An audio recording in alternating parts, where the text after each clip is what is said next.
Vamos entrar no território da irreverência, por isso contem com linguagem direta e temas desafiantes. Este podcast tem um caráter meramente informativo e não deve ser considerado como aconselhamento profissional qualificado de qualquer tipo. As opiniões expressas neste podcast podem não ser as da anfitriã ou as da Associação Ateísta Portuguesa. Saudações, caros primatas pensantes. O meu nome é Eva Monteiro e com a Associação Ateísta Portuguesa trago-vos o podcast quinzenal Homo Sem Deus. Aqui desmontamos crenças com humor, exploramos histórias pessoais de ateus e desafiamos tabus numa sociedade cada vez mais dividida pelas crenças religiosas.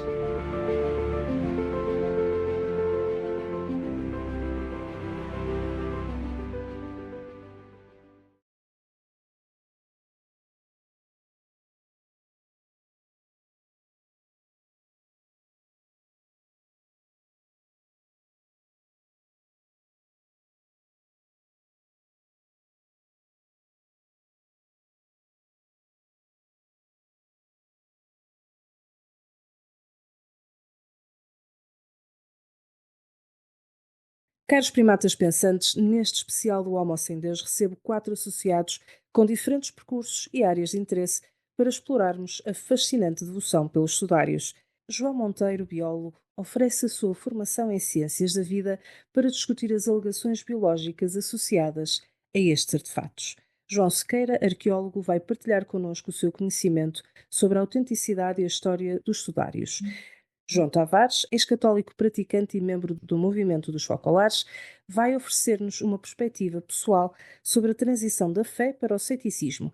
Por fim, Paulo Henriques, engenheiro geográfico e entusiasta do cosmos, vai ajudar-nos a explorar a aplicação da ciência moderna e a sua paixão pelo cosmos na compreensão destes artefatos históricos. Obrigada pela vossa presença, cavalheiros. Obrigado, Eva. Olá, Eva, obrigado pela oportunidade de estar aqui uma vez mais com toda esta equipa que vai permitir que seja uma conversa muito interessante. Antes de passar a palavra aos meus convidados de hoje, deixem-me dar-vos um ponto de partida. Um sudário é um pano ou tecido que, de acordo com a tradição cristã, foi utilizado para envolver o corpo de Jesus Cristo após a crucificação. A palavra sudário deriva do latim sudarium, que significa pano para limpar o suor, mas no contexto religioso adquiriu um significado mais específico e sagrado. Os sudários são frequentemente associados a relíquias e têm sido objeto de veneração ao longo dos séculos. São mencionados em textos bíblicos e têm um papel significativo na iconografia e nas práticas devocionais cristãs. Hoje vamos abordar 3 sudários sugeridos pelo nosso arqueólogo preferido, o de Turim, que é o mais famoso, o de Oviedo, aqui perto de nós, e o de Caluim, que terá talvez o desfecho mais cômico de todos. João Sequeira, dá-nos uma perspectiva geral dos 3 sudários que nos trazes hoje para análise. Olá a todos, olá Eva.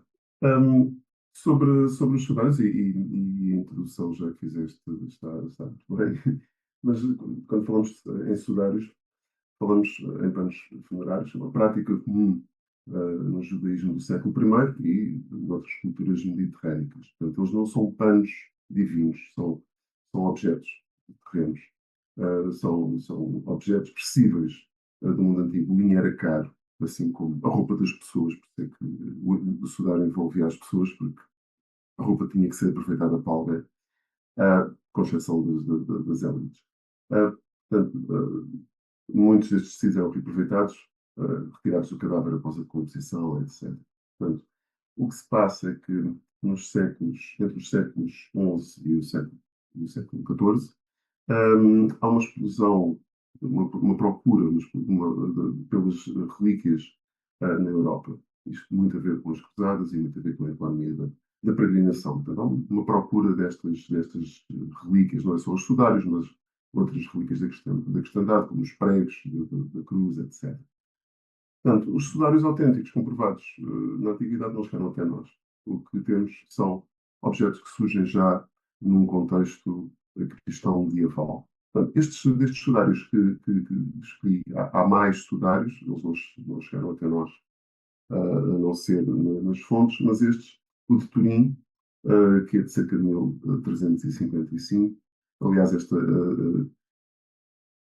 este sudário foi logo contestado pelo bispo local, como sendo algo inventado.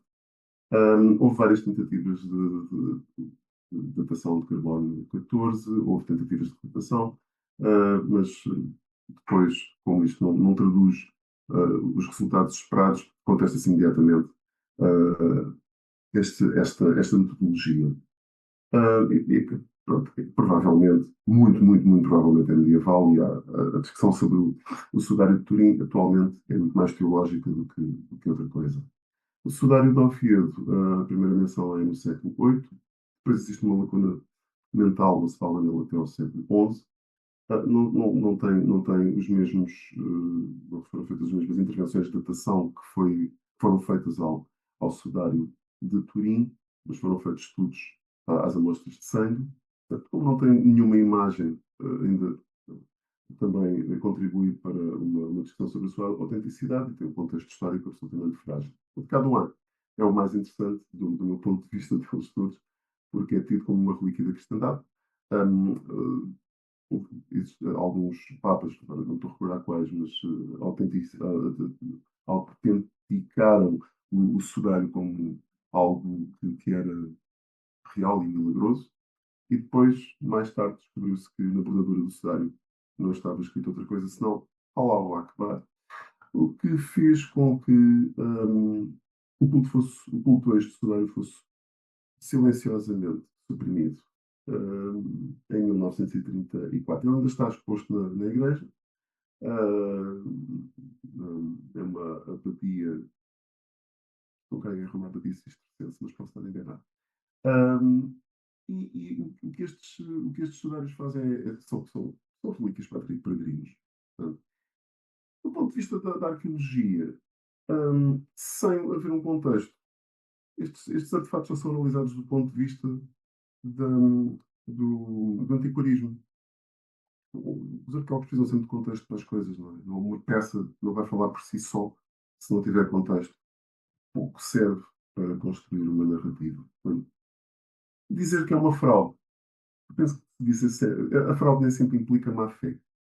Portanto, muitas destas relíquias foram feitas para satisfazer necessidades económicas dos locais onde elas estavam. E eu penso que os sudários falam-nos até muito mais sobre a fé e a economia do Ocidente medieval do que propriamente sobre a Judeia do século I. E do ponto de vista científico, eu penso que nenhum destes artefatos altera aquilo que já sabemos sobre os ritos funerários da altura, e não serve como prova histórica da ressurreição de um indivíduo específico, ou seja, sudário equivale imediatamente a um pano que envolve uma figura divina. Não, os sudários envolveram muitas pessoas várias vezes. Portanto, para resumir, para a arqueologia, um sudário é sem contexto, sem contexto. É, no mínimo, um artefato têxtil muito interessante. E a história dele só começa quando começamos a examinar os fios, os corantes e as contaminações e os registros daquilo se existirem.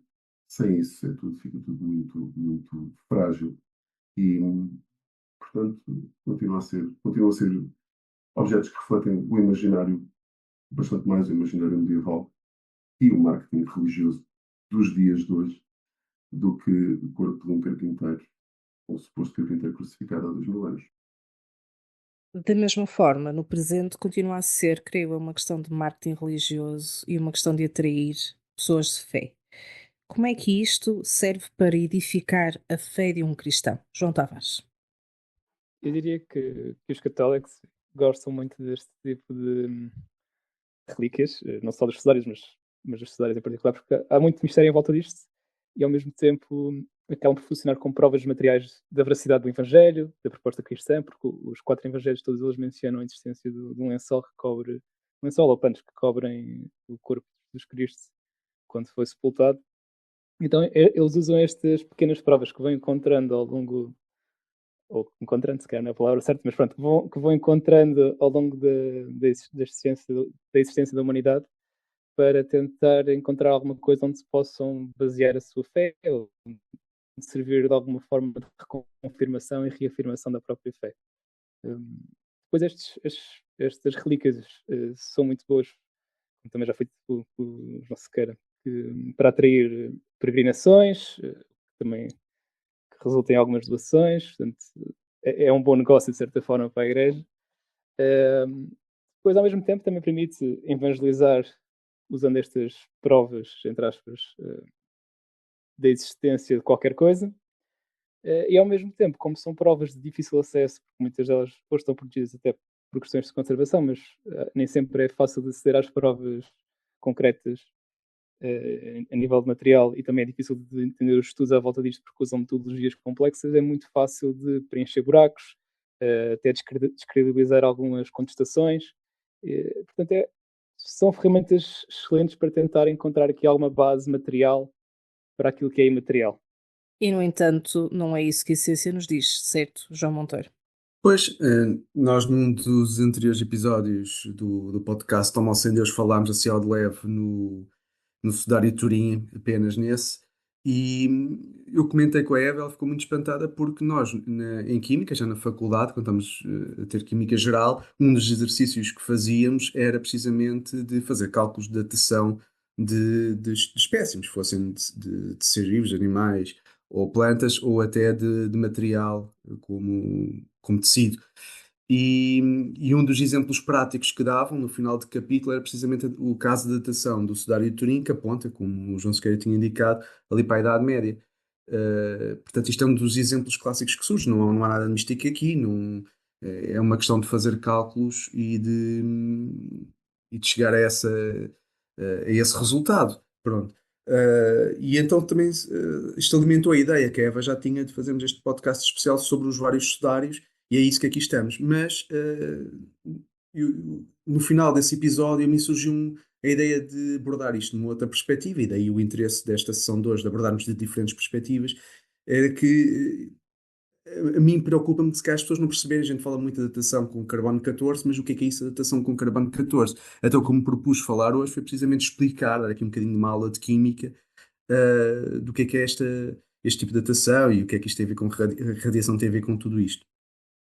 Eu espero não ser muito maçudo, mas eu baseei-me em 2 livros para fazer esta explicação. Tentei sintetizar isto um bocadinho ponto a ponto. Esse tal livro de Química do Raymond Chang, que era o nosso manual, e também um livro de divulgação científica de um autor que todos nós gostamos muito, tanto os biólogos como os evolucionistas e os ateus, que é um livro do Richard Dawkins intitulado O Espetáculo da Vida, a Prova da Evolução, e no 4º capítulo podem ver isto ainda explicado com mais detalhe do que eu vou dizer aqui, se tiverem essa curiosidade. Mas basicamente, quando se fala em datação remete para um relógio, não é? E o relógio que se usa aqui, é uma analogia, obviamente, é um relógio radioativo, e podemos escolher diferentes elementos para fazer essa datação, sendo o carbono 14, que é um isótopo, e já vou explicar o que é isso de um isótopo mais à frente, sendo uma das ferramentas para fazer essa datação. Então, o que é um isótopo? Para começar, o que é um isótopo, temos de perceber o que são, o que é matéria, elementos e tudo isso. Vamos aqui à química, ao essencial da química, para perceber um bocadinho do que é que está em causa. Então, a matéria, tudo o que é matéria, é constituída por elementos. Elementos são, por exemplo, o elemento do carbono, o azoto, o flúor, etc. Cada um desses elementos apresenta um átomo característico, que é a menor partícula em que um elemento se pode dividir sem perder as características desse próprio elemento, que o distingue dos outros. E um átomo, isso também nós sabemos, é constituído por um núcleo e por eletrões que orbitam à sua volta, mais ou menos, e que esse núcleo é constituído por prótons e nêutrons. E aqui estamos a chegar onde queremos. O número de prótons é fixo para cada elemento, portanto, cada elemento é caracterizado pelo seu número de prótons, que tem carga positiva, que é igual ao número de eletrões, e os prótons têm agregado assim outras partículas que são os neutrões, que podem variar em número. Portanto, o número atómico trata-se do número atómico de cada elemento, o número de prótons, e é isso que dá ordem à organização da tabela periódica. Portanto, se nós remetermos às nossas aulas em que tínhamos a tabela periódica ou no quadro ou à frente na parede, nós estamos a visualizar aqueles elementos. Temos o hidrogênio, o hélio, lítio, berílio, boro, carbono, azoto, oxigênio, por aí, flúor, por aí fora. E porquê é que tem essa ordem? Essa ordem tem a ver com o seu número atómico, portanto, com o número de prótons que o constitui. Mas se o número de prótons é característico de um átomo, o número de nêutrons não é. Assim, os átomos de um dado elemento podem apresentar diferentes versões chamado isótopos, ou seja, os prótons são sempre, de cada elemento é sempre o mesmo, mas consoante o número de neutrões desse elemento é que vamos ter os isótopos. Vou dar um exemplo. O, o, o elemento número 6 é o carbono, porque vou focar no carbono porque é disso que vamos falar hoje. É o número 6, portanto, o número de, quer dizer que tem 6 prótons, tem também 6 neutrões e, portanto, é carbono 12, no seu estado natural, mais normal, mais frequente. Como digo, normal é mais frequente. Mas há um elemento raro que é o carbono 14. Portanto, tem 6 prótons e tem 8 neutrões, e portanto, tem o 14 e, e faz com que seja um isótopo. Portanto, é o mesmo elemento, mas com mais neutrões. Por isso é que se chama isótopo. Por exemplo, pronto, o carbono foi o exemplo que eu dei. Dentro de um elemento há isótopos que são mais estáveis, outros que são mais instáveis, e mais instáveis quer dizer radioativos, é um sinónimo, o que significa que os átomos decaem espontaneamente noutra partícula a uma taxa que é previsível, e o facto de ser previsível ajuda-nos então a fazer os cálculos. É essa previsibilidade, a taxa de decaimento, que é a chave para todos os relógios radioativos. Eu acho que também é importante percebermos então como é que se dá este decaimento. Há pelo menos 4 tipos de decaimento, em que um neutrão transforma-se num próton, e isso significa que o número de massa é igual, mas o número atómico sobe uma unidade, pelo que o átomo se torna um elemento diferente e avança uma casa para a direita. Portanto, neste caso, sendo o carbono o elemento 6, se acontecer este tipo de transmissão, passa ao número 7 e, portanto, passa a azoto. Um próton transforma-se em neutrão e então o número de massa fica igual, mas o número atómico recua uma casa e, portanto, recua na tabela periódica, uma casa para a esquerda.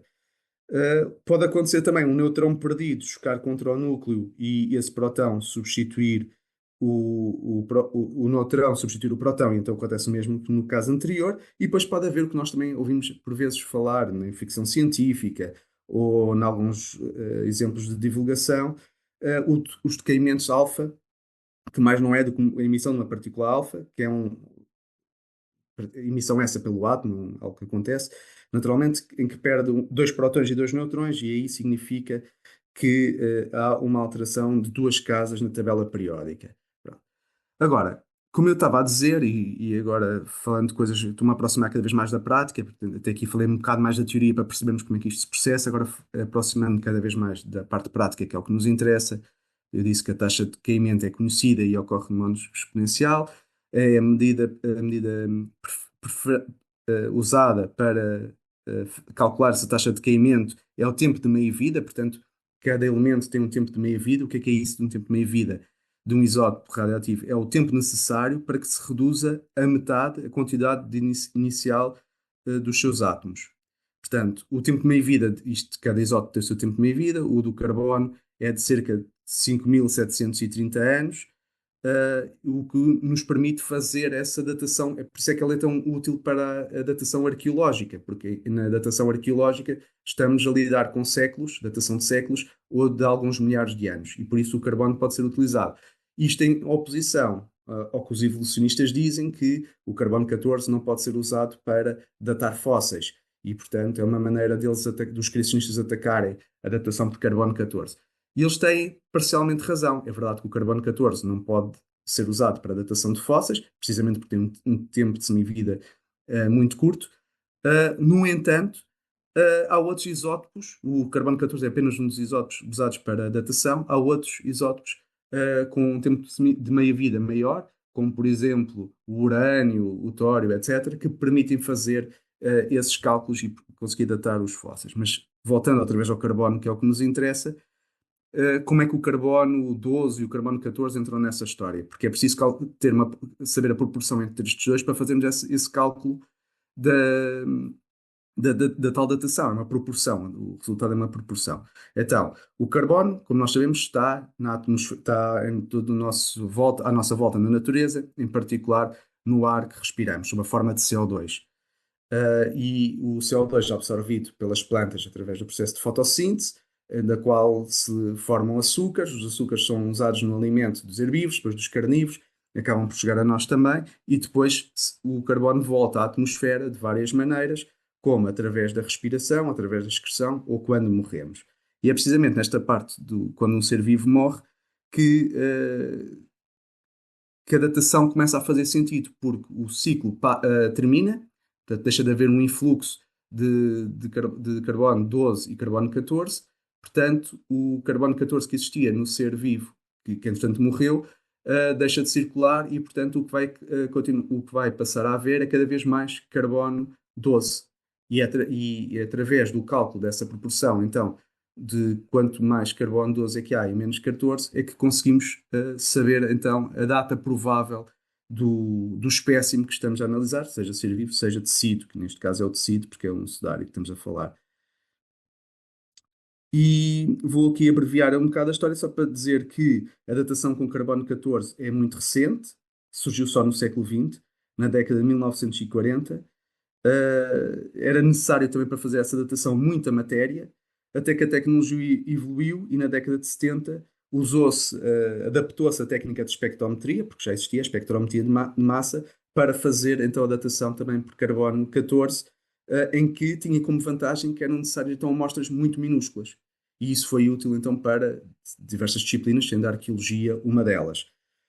Agora falando do sudário de Turim, falamos do carbono 14, falámos das técnicas, e agora falando do sudário de Turim. O sudário de Turim, também, como o João Sequeira já mencionou, surgiu pela primeira vez no registro histórico em meados do século XIV, em França. Está guardado em Turim desde 1958, sob a custódia do Vaticano desde a década de 80. E o que fizeram para comprovar, porque havia este interesse muitas vezes de recorrer à ciência para comprovar algumas alegações ou pseudocientíficas, ou místicas, ou esotéricas, ou o que for, para ganhar credibilidade, porque a ciência tem esse selo de credibilidade, de retirar uma amostra muito pequena, porque com esta técnica que eu mencionei da espectrometria de massa já é possível fazer isso com pequenas amostras, porque não havia interesse em destruir o sudário para o datar. Então, com uma pequena amostra que a tecnologia já o permitia fazer, foi dividida essa amostra pequena em 3 partes e enviada para 3 laboratórios diferentes e independentes para fazer a datação. Ora, o laboratório de Oxford identificou ou datou esse pedaço de tecido por volta de 1200 depois de Cristo, o laboratório de Arizona, nos Estados Unidos da América, por 1304 depois de Cristo, e o laboratório de Zurique por 1274, no ano de 1264 depois de Cristo.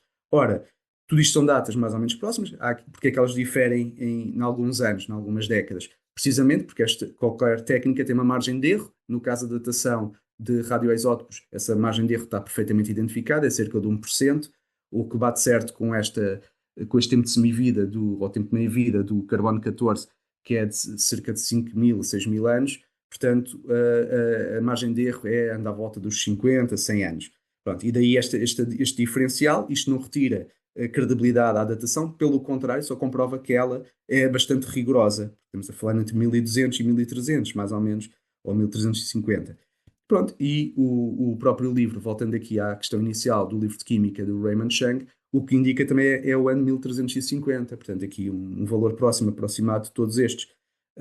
O que comprova que, pela datação do dióxido de carbono, do carbono 14, que o sudário de Turim não pode ser tão antigo, ou seja, não pode pertencer ao tempo que se estima que Jesus Cristo teria morrido, e portanto é muito recente e é de uma época medieval. E portanto assim se comprova que é mais que o sudário, o tecido é mais recente do que o que anteriormente, o que supostamente se alegava que era. No entanto, dizem as más línguas, ou, se calhar, as línguas santas, que quando esta datação foi feita, aqueles fragmentos que foram retirados teriam sido retirados de uma parte do sudário que tinha sido restaurada na Idade Média. Então, a grande culpa é vossa, cientistas que tiraram a amostra do sítio errado, deviam ter tirado outro sítio. Ó Paulo, isto é o tipo de argumentos que nós costumamos ouvir, não é?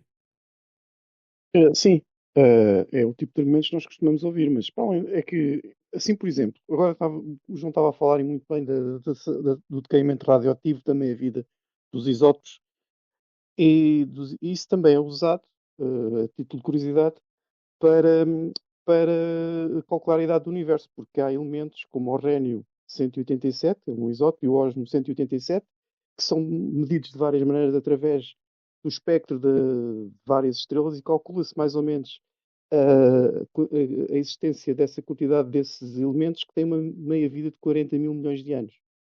E a partir daí já se conseguiu estimar em que o universo terá entre 11,6 e 17,6 mil milhões de anos, por este método. Mas há outros métodos. Há os métodos ligados à expansão do universo, há outros métodos como a medida da radiação cósmica de fundo e microondas, e vários métodos chegaram à conclusão que a qualidade do universo será dos tais 13,8 mil milhões de anos. É a idade consensual. Agora há aí o novo observatório espacial, o James Webb Space Telescope, está a pôr isso em dúvida, mas isso ainda carece de mais verificação científica. Mas, para onde é que eu quero dizer? Quero dizer que há vários métodos, e voltando ao Sudário, já não vou falar da história da datação do carbono 14, porque está a ser agora contestada. Há, no entanto, outras análises feitas, uma das quais eu considero muito interessante, que foi uma análise feita de como é que seria a projeção do corpo em volta de um corpo feito, portanto, tapado com esse sudário, aquilo é basicamente linho, um pano de linha a cobrir o corpo todo, como é que seria o resultado da projeção do corpo nesse pano de linha, e não corresponde nada ao que está no sudário. Logo aí é uma prova. E aquilo não envolveu corpo nenhum. Tal como está, em termos, agora diria mais topológicos, aquilo não é possível. Outra prova também que aquilo não é válido. Fizeram análises, salvo erro em 1973, especialistas forenses, serologistas forenses que fazem análise ao sangue para a polícia, estes muito famosos, e chegaram à conclusão que aquilo não é sangue. Até porque aquilo está, pelo que eu li, eu nunca ouvi, não é?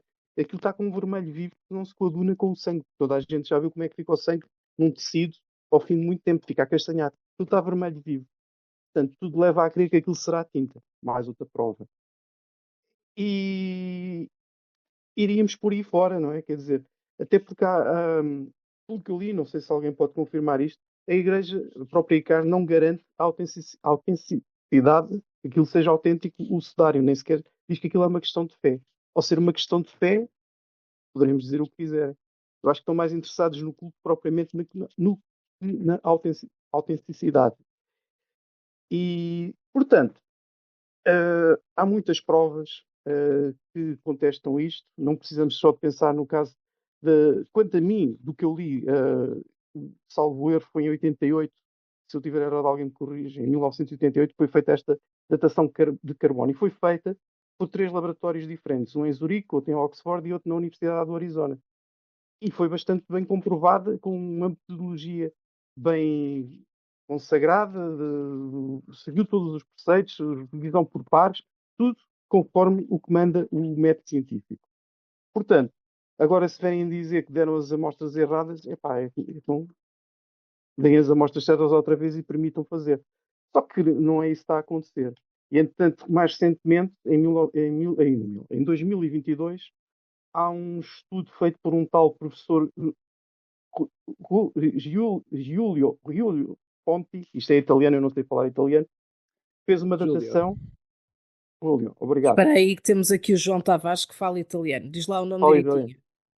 Eu não tenho aqui o nome dele à frente, mas pelo que me estavas a dizer, é Giulio que se pronuncia o primeiro nome dele. Sim, Fonti. É esse, é o Júlio. Júlio Fonte. Fica o professor Fonti. Fez uma datação por raio-x. E isto tem sido muito polémico, porque ele é especialista em cristalografia, segundo o que eu li, e fez esta datação por raio-x e deu-lhe uns valores que seriam mais coincidentes com o século I depois de Cristo. O que é que acontece? Acontece que isto foi feito com muito pouco rigor científico. Nomeadamente, a metodologia não foi publicada toda em revistas de revisão de pares. Logo aí fica na dúvida como é que a metodologia é utilizada. E o professor fonte e vê-se que é uma pessoa crente porque uma afirmação que lhe é atribuída naquilo que eu investiguei diz que isto foi produzido por eu vou dizer como está aqui em inglês, Electric Type Energy, uma energia elétrica de tipo desconhecido, provavelmente vinda diretamente do Espírito Santo. Eu não digo mais nada. Eu costumo dizer, I rest my case.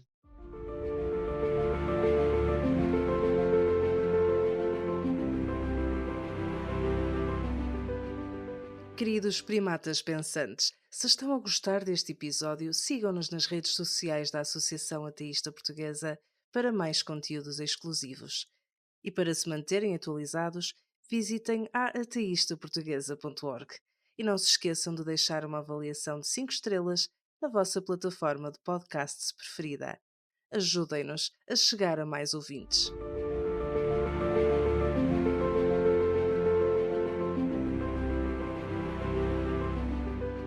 Só um apontamento sobre a questão de ter havido a ordem do Vaticano, se isso foi nos anos 80, foi o Papa Karel Wojtyla que mandou fazer essas datações em sítios diferentes. Isso é uma ostentação brutal do que é que a Igreja podia fazer. Ora, se essa tecnologia é nova, de repente o Vaticano diz, nós podemos fazer isto, devia ser caríssimo. Eu disse, agora naquela altura, eu faço ideia o que era mandar para 3 laboratórios diferentes um pedaço de pano da Idade Média para fazer uma datação de carbono 14. Claro que nenhum dos laboratórios, quer dizer, penso eu, iria dizer, isto não vale a pena fazer. Claro que vale. Aquilo custa bastante, não é? E é mais uma ostentação, é mais uma posição quase política do Vaticano naquela altura, dizer nós podemos fazer isto. E depois ainda mais engraçado é que nós podemos fazer isto e contestar os resultados. Não vamos dar hipótese, ou isto diz o que nós queremos ouvir, ou a seguir vai ser contestado. Portanto, isto mas isto é uma opinião pessoal. Agora, em relação a outra coisa que eu só queria dar um apontamento, que é a questão do carbono 14 para a arqueologia. Quando nós estamos a falar da arqueologia em períodos da pré-história humana, ter uma datação por carbono 14, sei lá, há 20 mil anos atrás, 30 mil anos atrás, dá-nos uma baliza, uma margem de erro, talvez ser de 1000 anos, 2000 anos. O que é isso há 20 mil anos atrás, há 30 mil anos atrás? Mas aqui uma margem de erro de 1000 anos ou 500 anos. Não há problema nenhum nisso.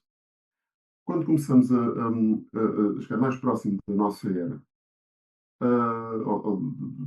vá lá, eu já nem consigo dizer depois de Cristo. Antes da nossa era, depois da nossa era. É mais fácil fazer datações precisas a partir de cerâmica, por exemplo. Se tivermos um contexto romano, seja da República, seja do Império. Uma coisa que os seres humanos deixam sempre, sempre onde quer que vão, o lixo. E a cerâmica é a que sobrevive. Já há um conhecimento tão profundo das tipologias cerâmicas que são quase datadas à década. E quando estamos a falar, por exemplo, de faiança, são datadas ao ano, e às vezes umas é daquele ano, do princípio do ano, e outras do fim do ano. Portanto, datações de carbono 14 para estas épocas mais recentes é como estar a utilizar uma bala de canhão para matar um mosquito. Pode-se acertar um mosquito? Pode, mas também pode não se acertar, não é? E é isso. O carbono 14, às vezes, há muito esta. Eu acho que se galopou muito esta ideia. É um termo científico pomposo, uma datação de carbono 14, mas eu também sei outros, né? Datação por termoluminescência, essas coisas, mas serve afinal para quê? Quando são datações antigas, a baliza, a margem de erro é grande, mas também não interessa. Se for agora, pá, um salto de 50, de 100 anos, de 200 anos, em épocas recentes, pode logo colocar em causa. E foi exatamente isso que depois a Igreja fez. Como o resultado não convinha, veio inventar essas histórias mirabolantes. Isto afinal foi o demónio a enganar-nos e tal. Bom, um de vocês mencionou a questão de um suposto restauro como contra-resposta ao facto daquele tecido de ser mais recente, dados os resultados obtidos, do que se pensava. Ficou na dúvida para mim se esse restauro teria acontecido na Idade Média ou em períodos mais recentes, porque se a alegação fosse que esse restauro teria acontecido na Idade Média, isso é uma afirmação bastante duvidosa. Porque eu recorro, por exemplo, a um livro da Alegoria do Património da Ferran Soares Choé, que ela explica que nessa altura, na Idade Média, não havia essa preocupação com o restauro e com a conservação, e são preocupações muito mais recentes. Portanto, não sei se alguém tem mais informação sobre isso, se o tecido supostamente recuperado ou restaurado teria sido nesse período ou não, porque se foi, se a alegação é essa, então é um argumento pífio. Mas também quem fez a recolha saberia, isso é outra justificação que eu apresento, é que quem fez a recolha da amostra sabia o que é que estava a recolher e, portanto, iria ter atenção a esses pormenores. Sim, mas tens outras coisas, tens o formato, a coroa de espinhos, há toda uma série de provas circunstanciais, ou o que eles chamam de provas, não é? Que são no máximo circunstanciais, em que no seu conjunto dá a sensação que para ser outra pessoa tinha que ser outro Cristo e só houve um. Mas isto são tudo conjecturas, e aqui o grande problema é mesmo quando se começa a misturar religião com ciência e querer usar a ciência para justificar a religião. Sim, aproveito aqui para também acrescentar um tópico, é porque é que esta questão é importante nos dias de hoje, né? Se já foi tão desprovado pela ciência, porque é que isto se tornou relevante? E eu penso que nos últimos tempos têm surgido imensos vídeos e nos vários canais de cristãos, até de discussão sobre a veracidade ou não do Sudário de Turim em particular. E nomeadamente em Portugal apareceu há pouco tempo, há coisa de um mês ou dois, um episódio no podcast do Miguel Milhão com o Dr. Antero de Frias Moreira. O Dr. Antero de Frias Moreira é um médico fisiatra que não é especialista na maior parte das metodologias usadas nos vários estudos que foram feitos ao Sudário, mas ele faz parte do Centro Português de Sindonologia. Sindonologia, que é o estudo dos Sudários, portanto há mesmo uma espécie de ramo que eles chamam científico, eu diria que é mais pseudocientífico, dos estudos sudários. E então eles fazem um vídeo em conjunto de 2 horas e 26, praticamente sem contestação, porque o Miguel Milhão não tem codificação também para questionar os factos apresentados, em que eles decorrem todas as provas que existem e que são analisadas e todos os argumentos usados por as pessoas que estudam do lado do catolicismo os sudários, o que torna muito difícil de dar resposta breve a este tipo de alegações. Não é? Portanto, o principal argumento que eles usam tem a ver com. Aliás, eu acho que a maior parte dos vídeos recentes estão a usar este novo estudo de 2022 que o Paulo mencionou, que usam esta nova metodologia para tentar datar, que é um método que não tem. O método, no fundo, está a ser proposto como um método para datar, porque aquilo é uma técnica científica que não é usada para esse fim. E, no fundo, o próprio vídeo começa com um clipe que diz assim: as marcas de sangue do Sudário de Turim não têm qualquer sinal de arrastamento. E o que é que isto significa? E o que eles dizem é: o corpo desapareceu. E, portanto, o vídeo começa com esta alegação extraordinária, não é? De magia. Se essas marcas não têm arrastamento, o corpo desapareceu por milagre. Portanto, no fundo, eu acho que é esta tentativa de arranjar explicações para as crenças. E, no fundo, estas simbologias pegam muito. Só para termos uma ideia, em 2000, as últimas vezes que o Sudário esteve disponível, e não como réplica, que esteve mesmo disponível para visita do público em geral foi em 2010 e em 2015. Ambas as situações trouxeram cerca de 2 milhões de visitantes a Turim. E em 2015 o próprio Papa Francisco deslocou-se ao local para visitar a réplica. Portanto, até aqui um bocadinho discordando, acho que foi o Paulo que disse que a Igreja Católica não corrobora a veracidade do Sudário, mas de facto o Papa Francisco esteve lá a dar o seu aval e a sua bênção ao Sudário. Isto oficialmente, não é? Sim. Sim, mas por norma a Igreja Católica faz essas coisas também durante muito tempo, não suportam a ideia dos exorcismos, mas depois continuam a suportar. Portanto, fazem sempre essa, o que eu costumo dizer, dar uma no cravo e outra na ferradura. Mas, só para responder também, só para completar o que o João Monteiro disse, os primeiros movimentos de restauro só começam no século XIX, quer dizer, um dos primeiros conservadores, e não é um termo conservador restaurador, são pessoas curiosas, começam com o Violette Leduc, começam com o John Ruskin, começam com o William Morris. Só para vocês terem uma ideia, são escolas de restauro completamente diferentes no século XIX, porque na Idade Média isso não há essa ideia. O Violette Leduc era um arquiteto francês que achava que o restauro era assim. Isto dá para consertar? Não, então deita abaixo e faz de novo. E depois havia o John Ruskin, que dizia assim: bom, a parede está a cair, então põe-se um pau a segurar a parede. Portanto, são escolas de restauro completamente diferentes e tentou-se sempre encontrar um equilíbrio depois. Eu penso que até o Camilo Boito, mais tarde, um italiano, é que começa a tentar um equilíbrio que é o restauro científico. Não se restaura, a não ser que a gente saiba precisamente como é que é o original. E depois isto é outra coisa, que é o restauro. Depois, na altura em que isso se calhar foi falado, foi quando o restauro andava por aí a falar-se que era uma prática ótima e tal. E depois aproveita-se sempre estas ondas para surfar e diz, mas isto foi restaurado. Mas na Idade Média não havia conceitos de restauro, podem ter mesmo a certeza disso. Eu penso que eles até puxam por esse argumento, porque um dos argumentos contra o sudário é uma técnica de tecelagem que dizem que só poderia ser daquela altura por causa da tecnologia existente. E eles, para tentarem, acho que eles usam isso para tentarem rebater este argumento da técnica de tecelagem. Houve, muito rápido. E vou só voltar à minha praia. Há técnicas para fazer cerâmica que, ao longo da Idade Média e da época moderna e da época contemporânea, são todas iguais. Nós, quando encontramos um fogareiro, e perguntam se ele estiver num contexto preservado, né, a gente vai lá pelo contexto, o que está na envolvência. É isso que nos vai dar a datação. Agora, quando ele parece isolado e perguntam assim, isto é de que data? Desde a Idade Média até ontem, eles são todos iguais. Todos feitos da mesma maneira, com a mesma pasta, com a mesma técnica. Portanto, quem avança com esses argumentos normalmente não conhece depois estas pequenas nuances. Quero só referir que as relíquias sagradas são classificadas em 3 graus, refletindo o seu grau de proximidade com o santo ou beato a quem pertenceram. As relíquias de primeiro grau são partes do corpo do santo e quem gosta de história da Idade Média sabe que proliferavam estas relíquias, era impossível, os santos tinham todos 7 pés, 4 cabeças.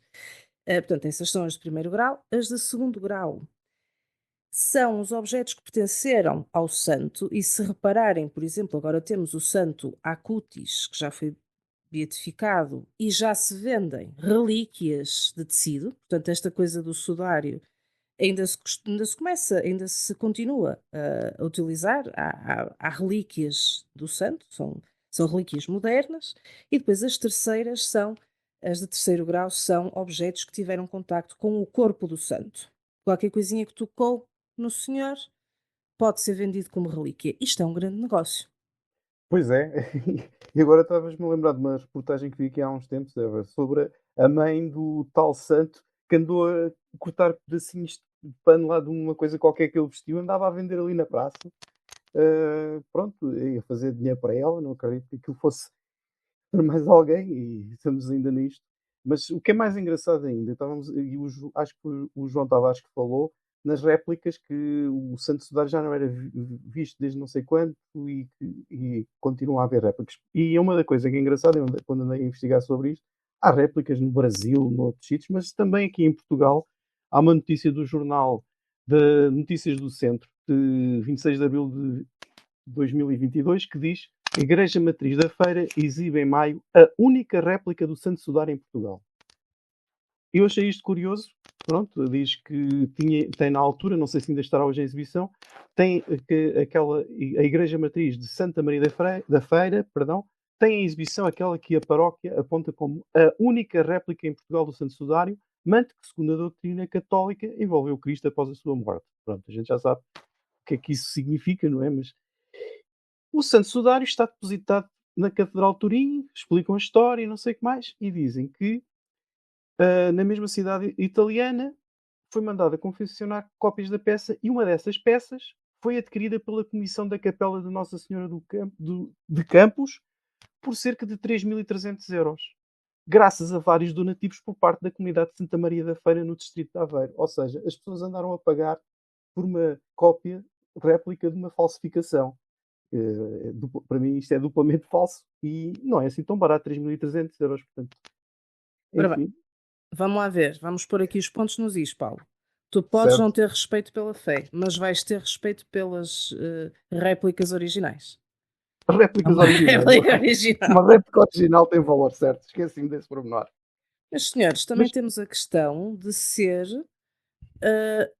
essa questão de haver tantas relíquias, certo? Não é possível o homem estava debaixo de quê? 5 cobertores? Quantos sudários existem? É que nós abordamos 3, Mas mas há uma eu série tenho deles. mais, eu tenho mais dois ou três que eu consegui. Ao véu de Verónica, por exemplo, que existe supostamente ainda na Catedral de São Pedro, que a última vez que foi de alguma maneira examinado foi em 1907, pelos dados que eu encontrei, e não.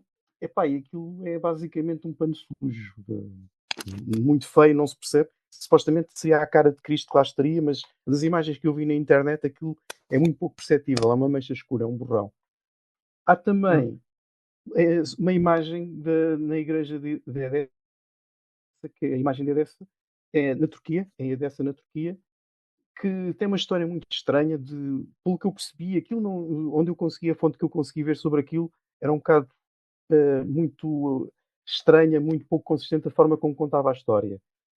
Mas supostamente é uma imagem que é um mandílio, que é uma coisa que é feita por mãos não humanas, mãos divinas. Isso supostamente é também um sudário que envolveu a cara de Cristo, mais um. É um caldo de peregrinação para os ortodoxos. E muitos mais haverá, com Mas há certeza. mais, mas há mais. Há um em Compiègne, em França. Eu fiz aqui uma listazinha dos que encontrei. Há um em Besançon, na Catedral de São João. Há um em Carcassonne. Havia, quer dizer, não há. Isto são os sudários que havia e depois desapareceram. Finalmente são essas tais réplicas. É aquelas relíquias que fala Humberto Eco no livro do Balduino. Algum. São, são as réplicas que vão aparecendo. Naquela altura, era isto que vendia, era isto que circulava. Nos dias de hoje, hum, sei lá, se a Madonna não conseguir tirar as cuecas e mandar para o público, isso passa a ser uma relíquia vendida no eBay a preços altíssimos. Portanto, tem sempre a ver com a época. Pronto, eu sei que a comparação é estranha, mas. Como é que um É mesmo. crente consegue fazer esta gestão mental? Nós sabemos que não é possível que o homem, ainda que pudesse ter havido, e certamente que houve um sudário, quer dizer, não colocamos em causa que aqueles eram os costumes funerários da época e que foram seguidos pelas pessoas que rodeavam aquela figura. Não duvidamos que terá existido um pano deste género. Mas não é possível que tenham sido 5, 6, 7, 20.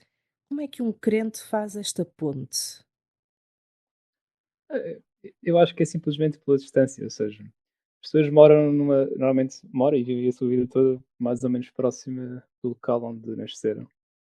Portanto, é normal que no contexto em questão só tenha ouvido falar das réplicas que existem em Portugal, no nosso caso, ou se mora noutro lugar qualquer do mundo, as que foram encontradas nessa zona, ou foram transportadas para essa zona. Mas isto não é nada de novo, ou seja, mesmo, por exemplo, até no Santuário de Fátima, a imagem de Nossa Senhora com a coroa que tem é uma réplica, porque o original que supostamente tem a bala do Papa João Paulo II só está disponível de X em X tempo, normalmente nos principais eventos do santuário. E, portanto, as pessoas habituaram-se a venerar pequenas relíquias, tal como veneram terços e cruzes especiais de certas ordens, ou veneram santos, ou veneram personalidades que inventaram congregações ou movimentos, e, portanto, são mecanismos que usam para tentar dar alguma solidez àquilo em que acreditam, ou seja, para não ser tudo efêmero, conseguirem ter alguma coisa onde possam sentir que, olha, aqui passou um bocadinho de Deus e de Cristo, e portanto, se há estas pequenas provas, é claro que eu quero acreditar nisto. E portanto, passa muito pela necessidade de ter alguma coisa palpável, que eu acho que é no fundo isto que as réplicas tentam transmitir. Agora, se isto é suficiente, eu penso que não, porque eu acho que mesmo que se conseguisse provar que o sudário de Turim, por exemplo, é real, e, e mesmo que tivesse coberto eventualmente uma pessoa qualquer no Médio Oriente, é difícil só por isso provar que esse homem primeiro era Jesus Cristo, é difícil provar que esse homem era de alguma forma Deus, e portanto são sempre provas muito insignificantes na tentativa de mostrar que Deus existe. E é pouco. E eu penso que as pessoas acabam por agarrar-se muito a estas coisas porque não têm mais nada onde se agarrar efetivamente. Pois, Eu acho que vou ao encontro do que creio que foi o João Sequeira que disse logo no início, que havia aqui, historicamente, um interesse comercial em ter estas réplicas, um interesse comercial porque atraía mais pessoas para a cidade em que estas réplicas se encontravam. Ahm, Também faz com que as pessoas dessa localidade se sintam importantes por associação ao território em que estavam a viver, não é? Que o seu território era importante, porque tinha uma, uma raridade, digamos assim, uma peça icónica também. Ahm, e é mais um momento, eu diria que é mais um momento reconfortante para a fé, porque é um elemento material e visível, não é? Tudo à volta da religião é imaterial, é espiritual, é invisível e às vezes, mesmo por causa disso, é criticável. E pelo facto de haver ali um pedaço de tecido que é material, palpável, dá algum conforto à crença, no sentido em que fortalece a crença, porque está ali algo que supostamente pertenceu e que se quer acreditar que pertencente a um suposto personagem que as pessoas adoram, que teria sido alegadamente Jesus Cristo. Portanto, há todo aqui um contexto. Eu interesso-me isto mais pelo fenómeno sociológico, digamos assim, cultural, do que propriamente saber se é verdade ou não. Porque isso acho que já foram aqui demonstrados vários argumentos e várias provas de que não corresponde, pronto, mas mesmo sabendo que não corresponde devido à sua datação, não poderia ter sido atribuído a uma idade próxima ali do início da nossa era, da era comum, digamos assim. Ahm, por outro lado, ahm, te- há todo um fenómeno cultural em torno disso que torna este e outros casos análogos interessantes e também curiosos, aliás, como temos vindo a debater na análise dos livros no Book Club, como foi com o caso do outro sudário, que torna isso caricato e interessante, curioso e que acho que faz sentido continuar a ser falado para todos nós conhecermos, porque também conhecendo essas histórias e essa história, ficamos mais imunes à crença e à superstição. E eu acho que isso é útil não só para nós ateus, porque dá-nos mais argumentos, mas também para os próprios cristãos. É importante conhecer isso. Por um lado, está relacionado com a história da sua crença, e por outro lado, eu também, tal como o João Tavares, que há como outros aqui, também fui cristão antes. E quando cristão, queria saber era a verdade, o que é que dali era verdade e o que é que não era. Pronto, e acho que é bom também para os crentes separarem o trigo do joio e não se sentirem enganados, porque, independentemente do engano aqui ser deliberado ou não, com a criação deste, deste sudário, pelo menos termos provas factuais e saber o contexto desses elementos. A verdade é que somos 5 ateus e 4 hoje estiveram a expor todas as razões pelas quais estes sudários não podem ser reais, mas quero terminar este episódio com uma questão para os 4. E começo pelo Paulo. O que é que te faria acreditar num sudário? Já sabemos que estes são falsos, mas se aparecesse o que é que te faria acreditar nele? Talvez uma coisa, se aparecesse um sudário que batesse com o que era, de alguma maneira, costume da época e aparecesse uma figura que não fosse, há uma coisa que não foi referida. É que esta figura que aparece nos sudários é a figura consensual das representações artísticas. Se aparecesse uma figura que fosse diferente e que de alguma maneira conseguisse perceber que os materiais eram dali da zona, houvesse referência, de facto este linho era só usado ali na zona da Palestina durante aqueles séculos e há aqui vestígios de sangue, iam fazer uma análise a esse ADN, não sei se é possível uma análise ao ADN há 2000 anos atrás, mas presumindo que a ciência conseguia até ser mais eficaz e então se calhar existia um senhor que foi embrulhado por um sudário e poderia ser eventual, mas teriam de ser provas muito incontestáveis, não era só um sudário, tinha sempre uma coisa muito mais concreta, mais objetiva. E o que iria demonstrar é que, de facto, pá, houve ali um indivíduo que foi embrulhado naquele sudário. Mas ao ser embrulhado naquele sudário, teria de ser consistente com as coisas, a incoerência científica que nós já dissemos. E a única coisa, epá, desculpem o meu ceticismo, que iria provar é que existiu alguém que teria sido embrulhado no manto naquele século. Mais nada. Sim, só mesmo e mais nada. Era a única coisa, porque depois seria sempre difícil aferir, na realidade, quem é que era a pessoa, não é? Mas eu penso que isto também passa muito pelo próprio contorcionismo da igreja ou destas instituições quando abordam, quando têm estes temas nas mãos. Eu só queria dar aqui um exemplo muito, muito rápido de como é que a igreja se adapta de uma forma fantástica aos tempos e às tendências, quando eles querem, quando querem. Um, Todos já devem ter ouvido falar, se não ouviram, eu falo brevemente deste caso em Espanha, e tem a ver com o restauro também. A dona Cecília Jiménez tentou uma vez reparar uma pintura do Ecce Homo. E o que aconteceu foi que a reparação deu aquela cara que todos nós conhecemos, que parece uma boneca insuflável. Um, o que é interessante neste restauro foi como a Igreja depois lidou com isto. A Igreja lidou com isto de uma forma espetacular. Passou a cobrar entradas para irem ver a boneca insuflável. E neste momento a Abadia não, perdão, a Abadia não, a Diocese, é uma Diocese riquíssima. As pessoas vão lá para ver, cheios de devoção, outros não, outros vão só para fazer um check nos sítios pitorescos visitados, mas vão ver o Ecce Homo, que, pronto, se procurarem é muito engraçado. E agora, até nos desfiles de carnaval, existem cabeçudos com a cabeça do Ecce Homo. Também já se tornou viral. Isto é uma das formas.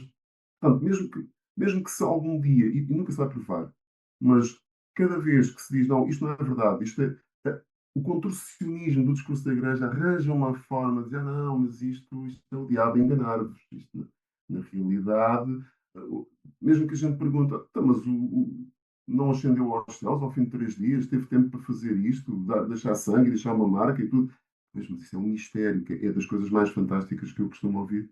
É quando, perante um argumento científico, não interessa, se diz mistério, mistério da fé. Perante um sudário, o máximo que se poderia, com algumas evidências, demonstrar é que teria comprovar uma data, não é? E que remeteria a 2000 anos atrás. Mas não se conseguiria provar que pertenceria a Jesus Cristo. Isso eu estou de acordo com o que já foi dito. Mas para responder à pergunta da Eva, o que me faria acreditar, para responder a essa pergunta, eu vou fazer uma analogia com a questão da evolução. Na questão da evolução, nós sabemos que a evolução é um facto porque há várias evidências. Nos casos conseguimos observar, quando o ciclo de vida dos seres vivos é curto, no outro caso, quando o ciclo de vida é maior que o nosso, não conseguimos acompanhar, portanto temos de ir por inferências. Mas há um conjunto alargado de evidências que nos provam, que nos demonstram que a evidência é um facto. Evidências do ponto de vista da biologia, da botânica, da geologia, da paleontologia, de diferentes áreas científicas, e todas apontam no mesmo sentido. O que há discussão, obviamente, é sobre os mecanismos de evolução. Aqui é mesmo, para responder à tua pergunta, é a mesma coisa. Teria de haver um conjunto de fatores, de diferentes, ou melhor, um conjunto de evidências de diferentes fontes que indicassem no mesmo sentido, ou seja, datação de que o tecido, comprovava que o tecido era de uma determinada altura, uma inscrição no tecido que indicasse que teria pertencido a uma pessoa com aquele nome, relatos de que o tecido teria existido, coisas escritas, documentos escritos, ilustrações não póstumas, como as representações do Renascimento e do Iluminismo, mas mais próximas daquele local. Ou seja, um conjunto de evidências contemporâneas que indicassem que aquilo existia. Aí talvez me fizesse duvidar.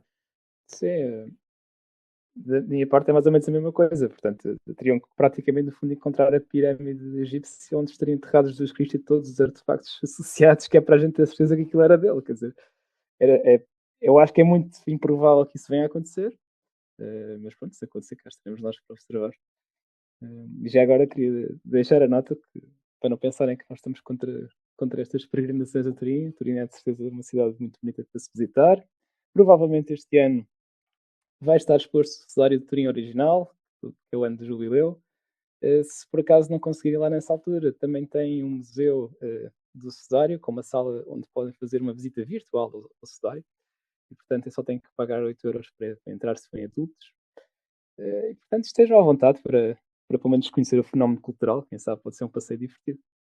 Sem dúvida que é um passeio divertido. Eu faço a conta a esses 8 € mais as relíquias e mais os santinhos Donativos. e tudo, os donativos, e deve ser uma fortuna. Ainda assim, se quiserem visitar, já sabem, podem fazê-lo e eu aproveito também para agradecer aos meus queridos convidados e aos primatas pensantes que nos ouvem. Muito obrigada pela vossa presença e espero ter-vos cá mais vezes. Obrigado a todos. Obrigado. Obrigado. Obrigado. À Obrigado a próxima. todos. Até breve.